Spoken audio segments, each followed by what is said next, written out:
आप देख रहे हैं डी कोड इंडियन और आज हम आपको बताएंगे कि कोविड-19 वैक्सीन की रेस में इंडिया का प्लेस कहां है। साथ ही जानेंगे वैक्सीन निर्माण करने की प्रक्रिया के बारे में। लेकिन उससे पहले अगर आपने अब तक हमारे चैनल को सब्सक्राइब नहीं किया है तो प्लीज़ सब्सक्राइब द चैनल। दोस्तों, जब से रशिया ने कोविड-19 के वैक्सीन का ट्रायल पूरा कर लिया है, इंडिया में भी वैक्सीन को लेकर के बातें जोर हो गई हैं। रशिया ने स्पुतनिक नाम से वैक्सीन लॉन्च किया है, जिसके लिए WHO के साथ कई दूसरे देशों ने सवाल भी उठाए हैं कि बिना लार्ज स्केल पर ट्रायल के इसे कैसे लॉन्च किया जा सकता है। हालांकि इंडिया जहां रशिया के साथ वैक्सीन को लेकर के बात में है, वहीं देश में भी जितने इंस्टीट्यूशन इस वैक्सीन का निर्माण कर रहे हैं, उस पर आम लोगों और सरकार की नज़र है। इंडिया में भारत बायोटेक इस रेस में सबसे आगे है, जो कोवैक्सीन नाम से वैक्सीन का निर्माण कर रहा है।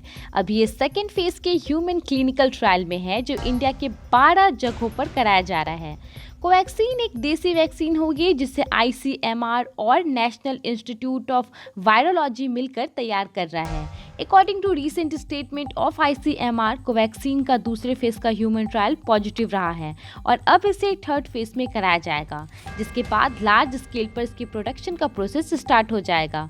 कोवैक्सीन के प्रोडक्शन के लिए हैदराबाद में अभी एक कंपनी को सेलेक्ट किया गया है।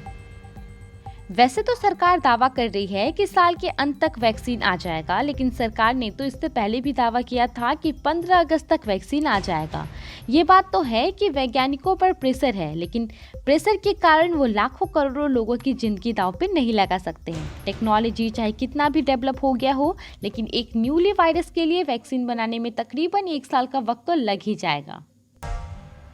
दोस्तों, भारत बायोटेक के अलावा serum institute of India Britain की ऑक्सफोर्ड यूनिवर्सिटी के साथ मिलकर कोविशील्ड नाम से वैक्सीन का निर्माण कर रहा है।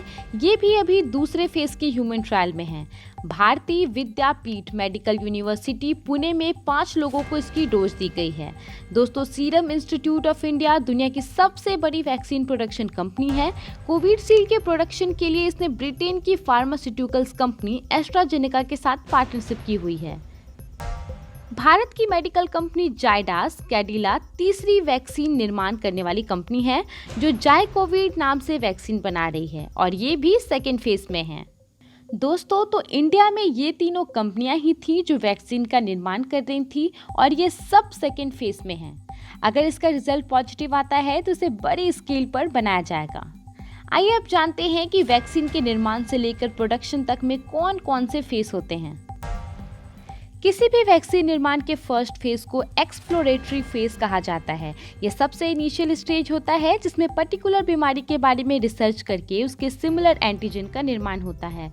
एंटीजन वायरस, बैक्टीरिया और केमिकल के फॉर्म में हो सकते हैं।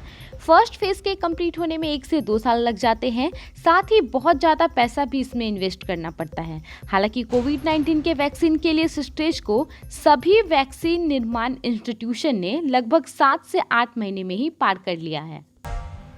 इसके बाद दूसरे फेज को प्री क्लिनिकल फेज कहा जाता है। इसमें साइंटिस्ट डेवलप वैक्सीन को जानवरों पर ट्राई करते हैं और रिसर्च के थ्रू पता लगाते हैं कि वैक्सीन काम कर रहा है या नहीं और कैसे काम कर रहा है। एनिमल ट्रायल में पॉजिटिव रिजल्ट मिलने के बाद थर्ड फेज या क्लिनिकल डेवलपमेंट आता है। इसमें 4 फेज होते हैं, जिसमें 3 फेज तक थोड़े थोड़े वॉलंटियर्स के साथ वायरस ट्रायल होता है और लास्ट फेज यानी कि 4th फेज में लार्ज स्केल पर ह्यूमन ट्रायल करने के बाद इसे अप्रूवल मिलता है। कई बार क्लिनिकल डेवलपमेंट के सेकेंड और थर्ड फेज के सक्सेस होने के बाद ही कंपनियां वैक्सीन बनाने के लिए पार्टनरशिप करने लगती हैं। इंडिया में अभी सभी कंपनियां क्लिनिकल डेवलपमेंट के सेकेंड ह्यूमन ट्रायल फेज में हैं। तो आज के इस वीडियो में इतना ही था। आशा करती हूँ कि आपको ये वीडियो अच्छा लगा होगा। अपना समय देने के लिए बहुत बहुत धन्यवाद।